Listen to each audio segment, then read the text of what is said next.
dig deeper, another episode with my friend Dr. Stephen Backhouse as we go journey through the Sermon on the Mount. Stephen, how are you doing? Yeah, very good. Very good. Well, sitting in my garden, reading and writing today, which has been a fun way to do it. The summertime makes me feel ready to write and to read. So your summer is kind of filled with life. I associate the summer with writing books because that's what I've been doing. So when I wrote my doctorate and some of the books I've written, it's always been in the summertime. So I get the creative juices flowing when the weather gets nice. Well, the days certainly feel longer, so you feel like you can achieve more, right? Yeah, exactly. So, it doesn't get dark till 9:30, 10 o'clock, and you think, oh, I've got all this time to write with. It's light outside right now. And there's a robin's nest outside my window, and there's 3 baby robins that I can see. I've never seen a baby robin before until yesterday, and there's 3 little heads popping up. So. Oh, that's sweet. Yeah. That's really nice. Well, we are journeying through the Sermon on the Mount this week, and as we have been for the last couple of weeks, and we are in the middle of Jesus' case studies, as it were, from when he says, I've come to not come to abolish the law, but I've come to fulfill it, to bring it to completion in himself. And we had our first case study in anger. We looked at that last week, and murder. And this week we are looking at lust. Yeah. So why don't you read for us, Stephen, from David Bentley Hart. All right, here we are. So this is Matthew 5:27 to 32, I think we said. Mm-hmm. You have heard it said, you shall not commit adultery. Whereas I tell you that everyone looking at a married woman in order to lust after her has already committed adultery with her in his heart. So if your right eye causes you to falter, remove it and fling it away from you. For it is expedient for you that one of your members should perish, rather than that your whole body should be thrown into the vale of Hinnom. And if your right hand causes you to falter, cut it off and fling it away from you. For it is expedient for you that one of your members should perish, rather than that your whole body should be depart into the vale of Hinnom. Moreover, it has been said, whoever divorces his wife, he must provide her with a writ of separation. Whereas I tell you that everyone who divorces his wife, except in cases of, David Bentley Hart says, whorishness. Yeah, always. Thanks, David. Thanks for. Yeah, except in cases of, the word is porneia, and we'll talk about that, causes her to commit adultery, and whoever weds a divorced woman commits adultery. Okay. All right. That surprised me. I wasn't expecting to see the word whorishness. Yeah. I don't think that's the best word for that. So. Okay. So what do you want to talk about? This kind of stuff must be a real bane of the Church of England vicars repertoire, right? I know, we're always, always really excited when passages like this show up, and we're like, okay, who's going to say? So I did the courageous thing and delegated it to my associate vicar. Who's that? A guy called Colin, who's my associate. And I met Colin, yeah. Yeah, and he was, he did say very, very much tongue-in-cheek, thanks for this one, John, on Sunday. It's like when the rota comes out and you know that John's in charge of the rota, John's like, I'm handing this one to you. But I think that's interesting, right? Because it speaks of, how immediately sensitive a subject it is. Immediately, regardless of how you even start, which angle you approach it from, immediately it speaks to the sensitivity and the challenge that it's this kind of, it's seen as a hospital pass from anybody that has it on their on the rota to cover, whereas something like anger that's just gone before, and murder even, and indeed we get into telling the truth and oaths later, those things are like, yeah, okay, we'll tackle that one, that's fine, no problem. And Jesus treats the whole thing as, you have heard it said, but I say to you, there is no kind of value judgment either way on this. These are evenly handed things that he wants to talk about as to how it is we live out, right? As Scott McKnight talks about, this kind of Jesus creed: to love the Lord your God with your heart, soul, mind, and strength, and to love your neighbor. This is what it looks like to live it out. And so Jesus is very even-handedly talking about half a dozen things, of which lust is one, But Yeah. this is the one that we're like, oh gosh, I can't believe I've got that one, which shows you how much of a kind of sensitive subject it is. I don't think it's, I mean, I don't think there's too many people that would say lust is they're worried about lust being thought of as a bad thing. I think it's more the cut off your hand and pluck out your eye. Yeah. Which people like that, and that can't be true. So what is going on? That can't be literally true. And then there's that veil of Hinnom or Gehenna or hell language gets wrapped up in this as well. And you're like, oh my goodness, what's going on? Yeah. And divorced women, if you marry a divorced person, you've committed adultery. It's kind of like, it just seems to be completely fraught with pastoral issues. Well, true. And you know that as you speak into that, yeah, you've got 20 minutes, 40 minutes if you're in certain churches to try and tackle some of this in a partially sensitive way. Well, let's do it. All right, we'll do it. Yeah, and let's talk through some of the contextual stuff. So, let's talk through what was understood. That Jesus says, you have heard it said, you shall not commit adultery. Of course, that's in one of the 10 commandments. Yeah. And so, I mean, you can tell this isn't a time where he's saying adultery he's not saying it's fine. He's saying it's even more easy to commit than you thought. So he's making it even more kind of important. So it's not like he's saying, oh, adultery is not a problem. Yeah. You can ignore that. That's his point. That's his strategy all the way through, isn't it? To say, listen, right. you can obey the fundamental law that, you can live a life where you're not going to murder, but hang on a minute, what's at the heart of that? Or you can live a life where you're not going to commit adultery, doesn't mean you're scot-free. And I think he's speaking into that legalistic, like, well, I've ticked the box of I've not committed adultery.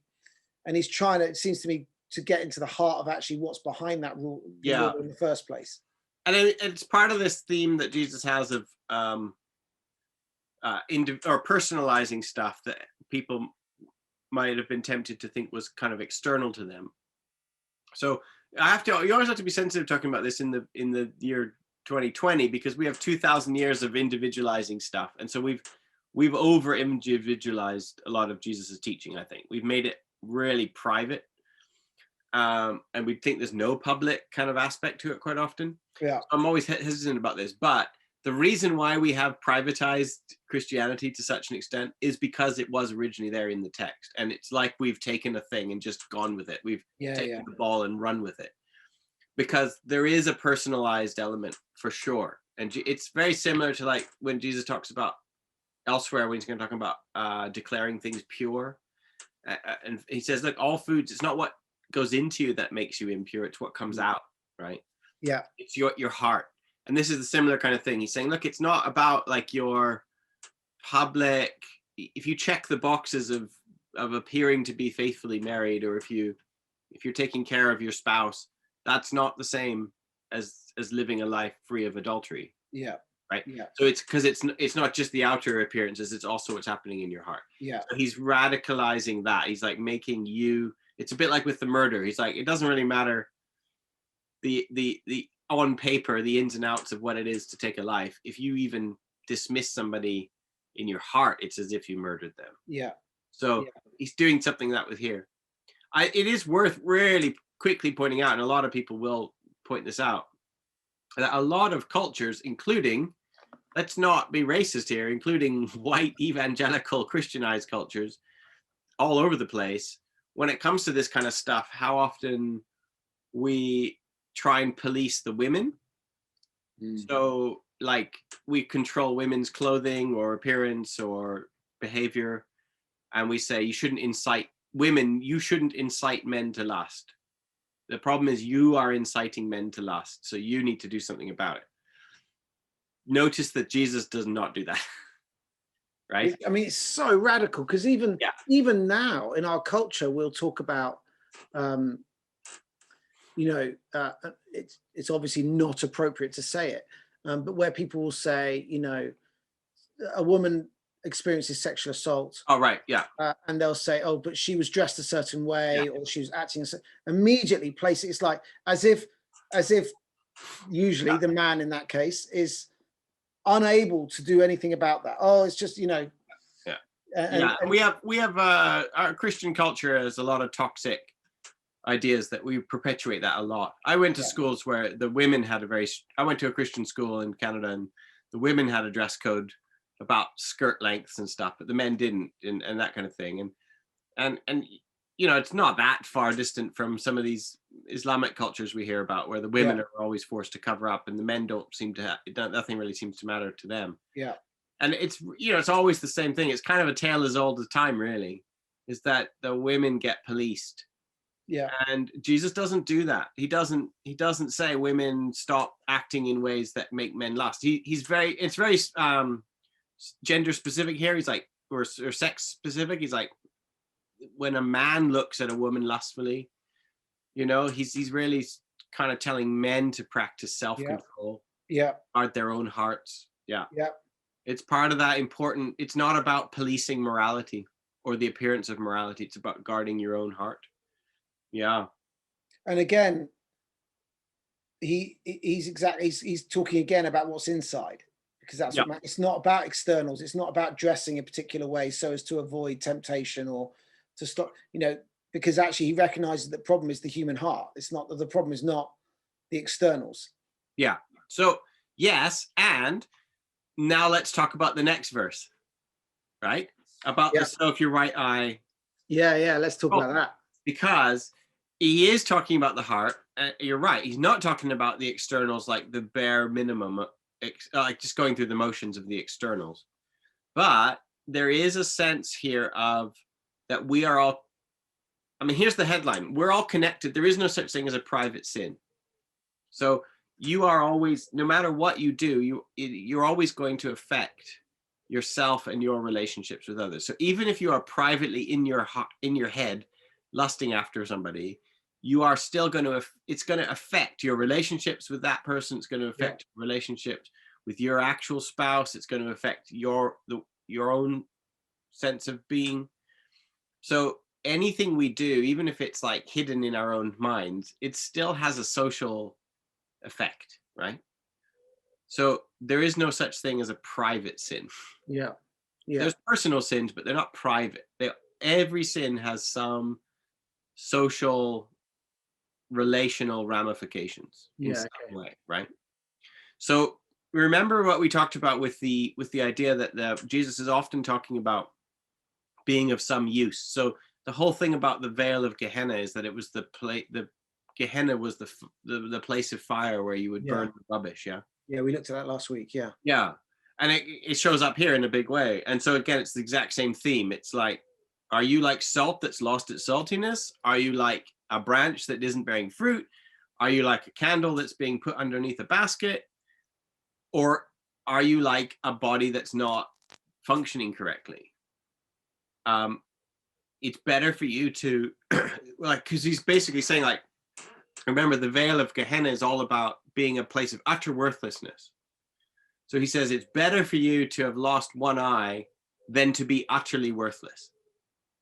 It's better for you to have lost one hand than to be a complete waste of space for everybody. Mm-hmm. So it's kind of back to that, like, are you a person who's bringing life and fruitfulness to the people around you, or are you not? That's the kind of thing that's hanging over that. And it's not I don't think it's like an eternal punishment kind of phrase here. Because if you think about it, like it is just kind of literally true. It is he's not saying unless you cut off your hand, you will go to hell. I think a lot of people hear that, and a lot of sort of fundamentalist Christians have often thought that way. Like, oh, if I'm lusting, so I better pluck out my eye literally. Otherwise, I'll go to hell. That's what Jesus said. It's like, no, he doesn't say that. He says, it's better for you to only be one-eyed than to be in the place of burning rubbish, which is true. It is better for you to be one-eyed than in a place of burning rubbish. Yeah. Like, it's not saying if you don't do this, then you will be in rubbish place. No. He's like, I would rather you be maimed than be eternally, utterly worthless. Yeah. Yeah. I remember when we looked at Mark's gospel, there was that same idea, and it often came about with, if I remember this rightly, with false teachers. Okay. Yes. And Is that where he's like, it's better for you to have a millstone tied around your neck? yeah, it's the same thing. It's better, like it's better than that than to lead people into. I can't remember the phrase, but Yeah, right. Yeah. this idea again that he kind of compares. It's not that he's saying if you do that, then No. that's where you end up. But he's just saying it literally is better for you to be in that place. Yeah. I just think we have to just pay attention to what's actually being said here and not think that it's, I do really think we very quickly go to like, oh, it's some kind of action that you have to do, otherwise you will be sent to hell. Yeah. And I think you just need to go and look at these old texts with fresh eyes again and think, is that what it's actually saying? Yeah. It's not. It's not. So he's the veil of about your inner heart is going to affect your relationships and how you treat women and how you treat your own spouse and other people's spouses is going to affect your usefulness in this world. Yeah. Yeah. The veil of Hinnom, he uses this rather than Gehenna, or are they the same thing in the? Yeah, they're the same thing, but Gehenna just means the veil of the valley of Hinnom, and Bentley Hart is using that on purpose because he wants you to be startled by that word. Okay. Because we're so used to seeing Gehenna and thinking that Gehenna means Hell. Yeah. And he wants you to think, no, it's not quite that easy as saying that. Like you have to do.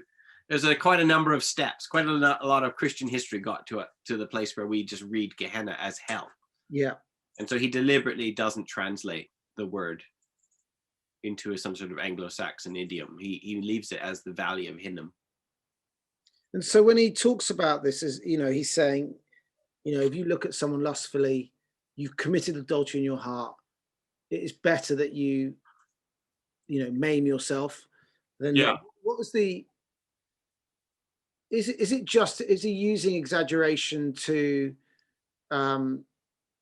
cause us just to reflect on the cost of what it looks like when we look at someone adulterously, or is there a obviously the action, like you said, is not to go around taking our eyes out and cutting our eyes off, but what is the kind of what's the thing that we can act upon? What's he saying? Is he saying, well, I mean, he's been using a lot of exaggeration already, right? So verse 18, I tell you, until heaven and earth shall pass away, not a single iota or a single tittle jot will disappear. Like, that's an exaggeration claim, right? He says your righteousness has to surpass that of the Pharisees. You must be perfect. Later on, he talks about if you're standing at the altar and you think of a brother who has something against you, leave your gift at the altar and run and go be reconciled. In reality, that wouldn't happen. Like, in reality, there's a huge queue lining up, and you've been waiting a year to go to this altar to do your sacrifice, and like, it's an exaggeration. It's like I told you before. It's like if you're opening Christmas on Christmas morning and you open the present, and just as you're about to unwrap the present that comes from your wife and your children, and you remember that Stephen has something against you, leave your presents and leave your family and run and go be reconciled with Stephen, and then come back and open your presents, right? I think we would understand that as basically a humorous exaggeration to try and get you to think how important it might be to be reconciled. Yeah. Not necessarily a literal instruction. Well, because that's the thing. The fundamental base of the Sermon on the Mount is it's not about creating another set of rules that we all. Well, exactly. Yeah. It's full of like, the kingdom of heaven is like this, or this is what it's like. And again, he's saying, so if the kingdom of heaven is like, for example, a mustard seed, we don't literally think it's a mustard seed. Yeah. Well, if the kingdom of hell or Gehenna is like having all your fingers in your hands and your eyes cut off, well, then it's better to have half of them than to be there, right? Yeah. It's the same kind of exaggerated similes and metaphors to try and drive home the point. Yeah. Yeah. Yeah. And again, it's so easy, interesting, isn't it, that as human beings, we are driven to be rules followers or rule breakers. Yeah. And so we kind of think, oh, good, Jesus has come to not to abolish the law, but fulfill it. And then, oh, good, here's another list of the rules that we can check off our worthiness. I know. So, I know. We just want another set of subheadings and subclauses to check so that we can make sure we're okay. Yeah, to either Yeah. make us feel we're approved of or condemned or whatever. Like it's a kind of Well, do you know what it is? I think it's so we can judge other people really well. I think it's because we don't want to look at. It's because we really want to be able to tell when other people are sinning or when they're okay. and therefore when we're even better. Yeah, exactly. So it's actually more about judgment, which, by the way, Jesus is about to tell us: do not judge. I do think a lot of religion and these laws and public morality, public morality isn't really about your heart at all. It's about policing other people and Yeah, comparing yourself to others. yeah, And so Jesus is saying, don't do that. yeah, I don't care about the public face of your marriage. I care about what's happening in your heart. Because yeah, what happens in your heart is what's making you break relationships with people. yeah.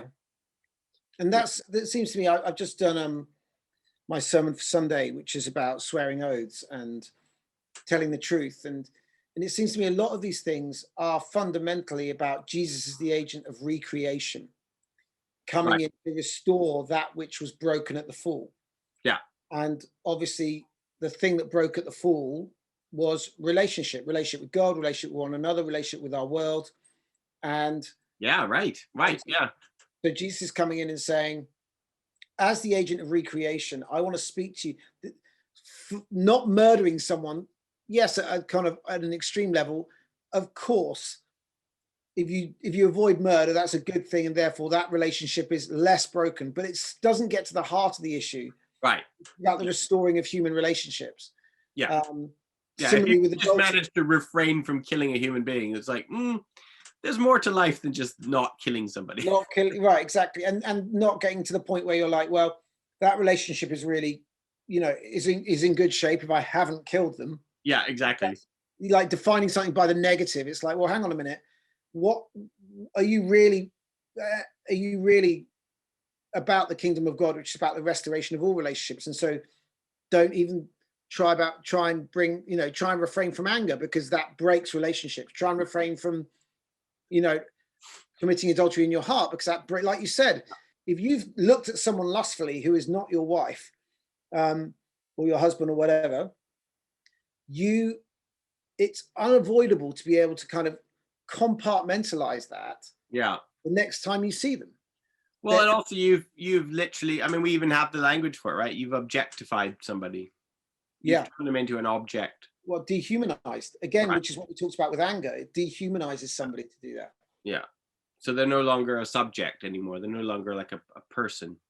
They're just a thing. And that's part of the breaking of you're kind of taking yourself out of the web of relationships. If you think of all humans as we are all connected to each other in different ways. And when you instrumentalize someone, to be honest, it's the same kind of sin of that we find in capitalism and our modern mercantile world, which is Yeah, we think of humans as resources. I mean, we yeah, even have the human resources as a job.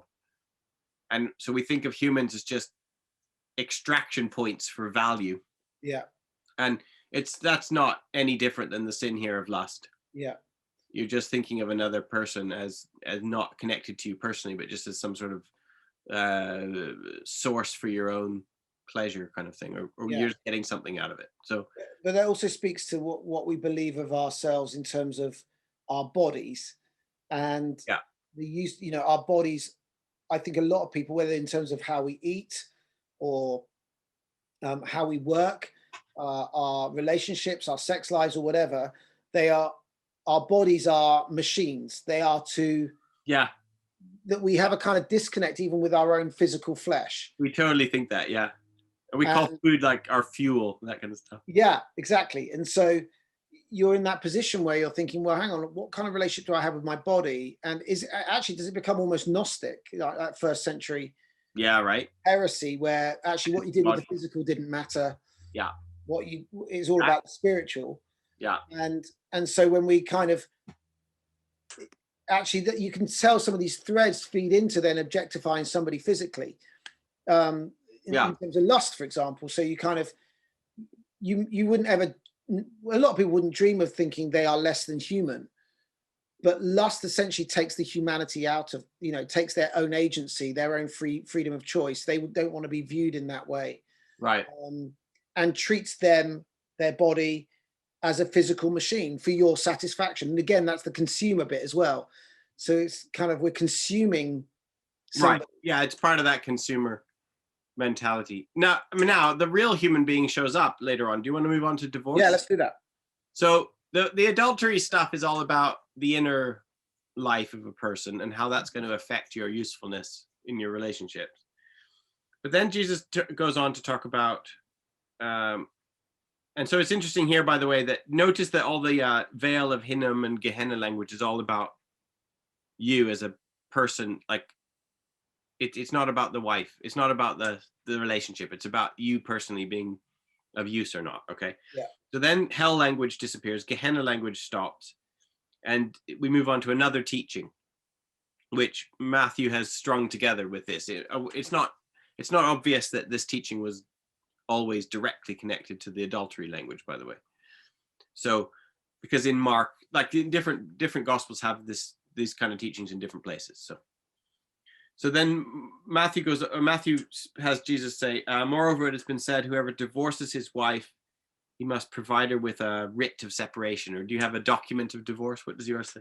I still got David Bentley Hart, so I only got that one in front of me at the moment. So whereas I tell you that everyone who divorces his wife, except in the case of some kind of activity, causes her to commit adultery. Whoever weds a divorced woman commits adultery. So you've got here like the context here is, I think I mentioned this before, of that it wasn't like Jesus was coming into a group of people who are like hyper conservative scriptural literalists, right?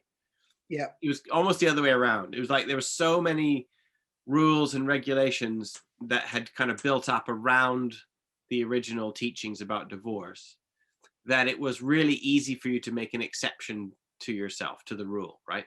So if anything, the rules around divorce were like really quote unquote liberal. It was really easy to get a divorce. Yeah. Right? Because it was just, yeah, it was super easy. They'd come up with all sorts of exceptions and technicalities and legal loopholes. So that the big debates were around like, how easy should it be to divorce your wife? That was the big debate that was going on. It's almost the same kind of what can I get away with question. Yeah, and the most extreme, the one side was saying even if she burns the cooking pot, this was like one of the things they said, even if she burns the cooking pot when making your supper, that's grounds for divorce. You can divorce. And then the other side was saying, no, you have to, it can only be if adultery has entered into the relationship. So Jesus comes along and he picks a side. I mean, he sides with the people who are making it harder to get a divorce, for example. But I mean, we also have to constantly remember that this was a thing that men did to women, right? This was a way that men were treating their property.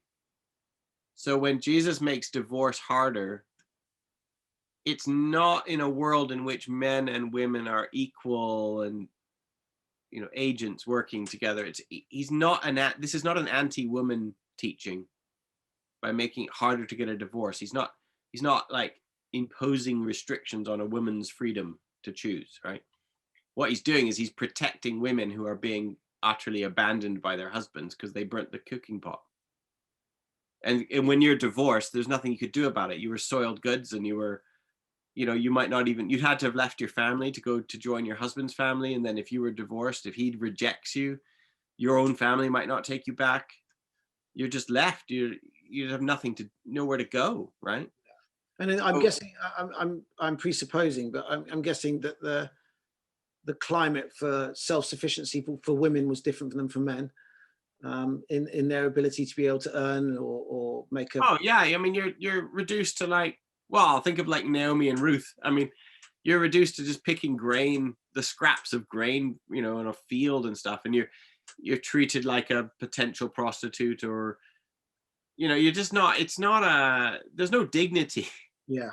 There's no agency. You're not like this free woman going, I'm free at last. I'm so glad I can now pursue my own life with my own freedoms. Yeah. I can make my own choices. It's not emancipation to be divorced by a husband. Yeah. He goes into the marketplace and he just says, I divorce you, I divorce you, I divorce you 3 times. And then he gets a rabbi to sign the script, the writ of divorce, and there you go, you're done. You got no recourse, you can't fight back, right? Yeah. So for Jesus to come along and say these kinds of things that he's saying is another way of him saying women are important. Yeah. You can't discard women. Yeah. And also you are now, he's bringing up this idea of adultery. So it becomes way more clear in the Gospel of Mark, by the way, this same teaching. Yeah. Where he talks about if a man divorces a woman and marries again, he's committing adultery against the woman. Yeah. Yeah. Which is not like we talked about this before, I think, but that's like, that wasn't really something people thought of. They didn't think that you could sin against your own wife because your wife was just a piece of property. So you can commit adultery against your wife. That's crazy. Yeah. Normally you would just commit adultery against the other woman's husband. Yeah.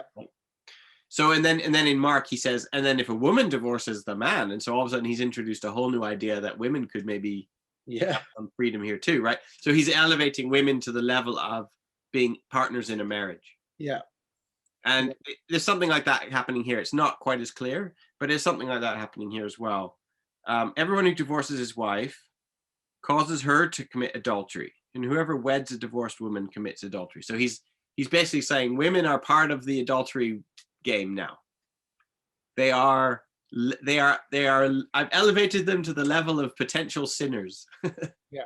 What also, they do matters. Also the person to blame for that is the one that marries them. Yeah. Again, you can kind of well, he's sort of saying like adultery is a two-way street now. Yeah, which we'd all get on board with. Well, now we would, yeah. And it's partly because of these kind of teachings that we do, right? This is the beginning of the story of seeing marriage as equal partnership. It's really interesting that for centuries it's been a fairly common understanding that adultery happens, but it's not right. There is a wronged party in that. But interestingly, I read an article or the headline. I didn't read the article because I just didn't have the emotional energy for it. But the headline was, "Is adultery always wrong?" And it was in the It was in the Times, and I just thought it's interesting that we're reshaping our moral framework. Oh yeah. All the time, and now things that you would just think, well, of course it's wrong. It happens. Blah blah blah. Yeah. But now to even question its moral positioning, as it were. Yeah, you all probably will always have that, right? And so that's where Jesus would come along and say, well, how you are thinking about another human is affecting your relationships with them. Yeah, this is a serious thing you're doing. I mean, this phrase, this clause, except for which Bentley Hart says whorishness. So I've got marital unfaithfulness. Yeah, right. The word is porneia, which is obviously where we get the word pornography from. Yeah. And it has to do, it's a unique clause, by the way. Like, this is one of those little puzzles. Like, if you did an undergraduate degree in New Testament studies, yeah, I had to write an essay on this. Like, it's like a thing that they set undergraduates, because it's a sort of a famous biblical puzzle, really. Yeah.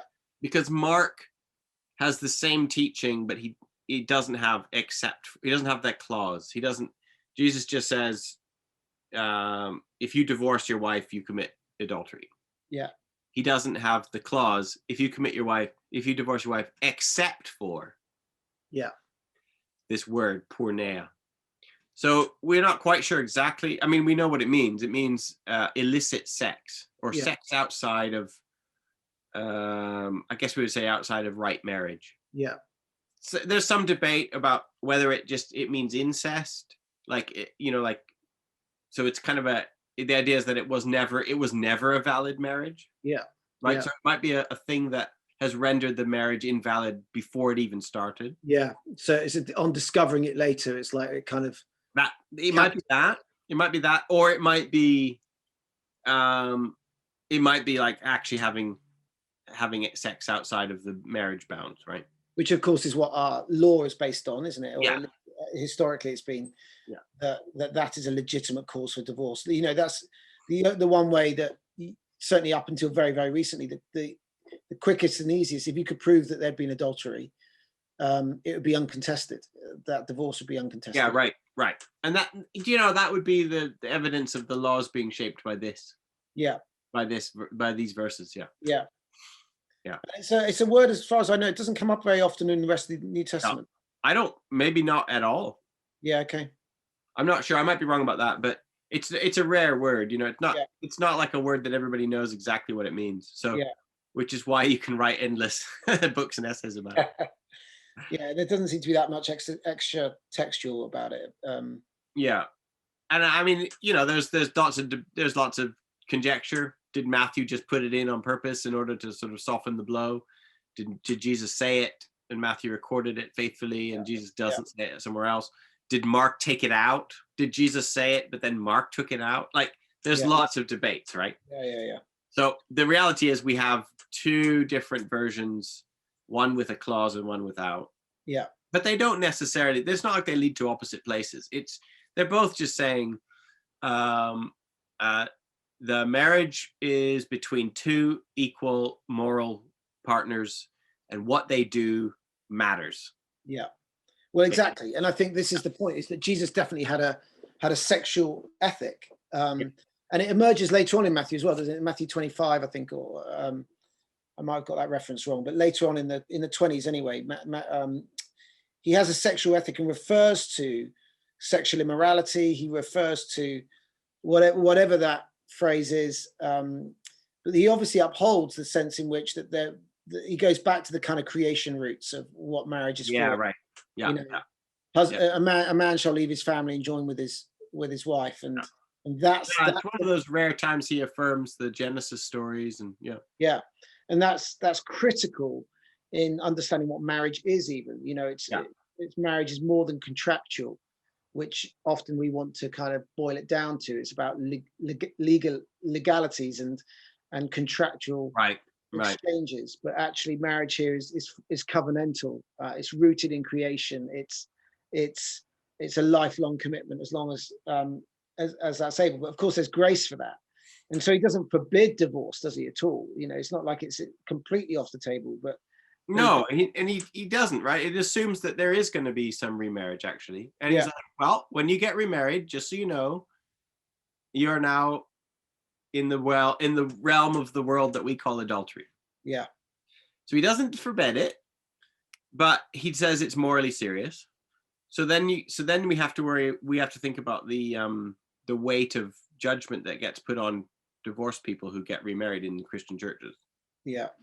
And I think I've talked about this before with Mark as well. Yeah. Like, to do that, then, so it is possible to say, yes, if you've been remarried, you have committed adultery. It is possible to say that, and at the same time say, and how did Jesus treat people who committed adultery? What does he do about that? Not what does your Christian church say about it? What does the weight of public morality say about it? What does Jesus say to people who committed adultery? Yeah. Well, go have a look at John 7. Go have a look at when he finds a woman caught in adultery. What does he say to her? What does he do? How does he treat her? Right? Yeah. So I think we can say, adultery happened there, and it's, you know what? It's not the worst thing you've ever done in your life. It's not the end of the world, and Jesus has not abandoned you. Yeah.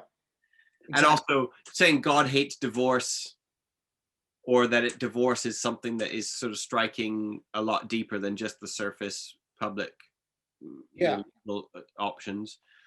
That's not the same as saying God hates divorced people, right? It's just that divorce is it's shattering relationships. Yeah. And he hates that. Well, and anybody who's got divorced will say at some point, this was never the intention. Right.